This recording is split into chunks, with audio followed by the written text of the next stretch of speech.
Gunshots startled people in a Davenport neighborhood this morning, but they're not all that surprised by the violence. That's the top story at 5 o'clock. Police made 3 arrests in connection with the gunfire. Officers picked up DeMarlo Eddings, Marcus Kelly, and Teron Conley. All of them faced 2 weapons charges. Eddings was already wanted on an outstanding warrant. Davenport police tell Local 4 News they got called to Appomattox Road and 63rd Street after midnight.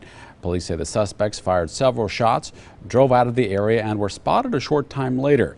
Officers chased them onto the I-74 on-ramp where they lost control and crashed. Police say a 4th person got away from them. Local 4's Sean Logging joined us live in the newsroom after speaking with neighbors today. Sean?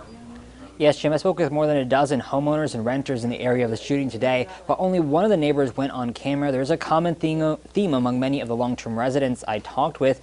Goose Creek Heights, the former Americana Park neighborhood, has had its issues in the past and spent the last decade and a half on the upswing. Now it appears to be on the downhill slide. Like clockwork in the Goose Creek Heights neighborhood, it's the day for recycling and trash pickup.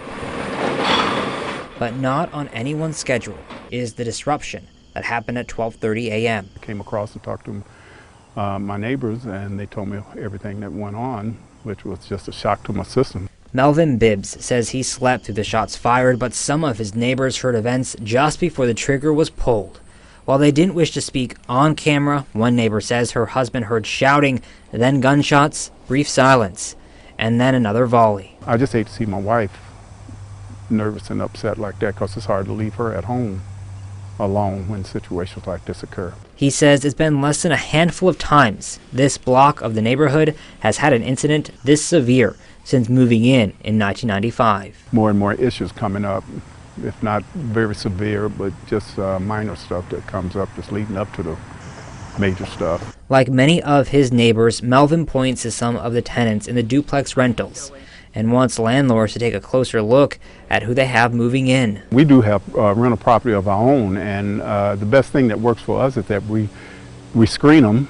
We go through the application process, and we also do a background check on them. For the time being, he and his close neighbors are keeping an extra eye out for each other. Make you feel secure to be able to work with our neighbors like that.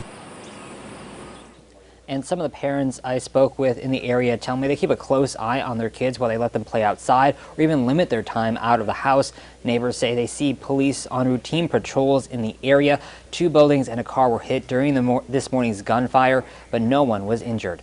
In the newsroom, Sean Logging, Local 4 News.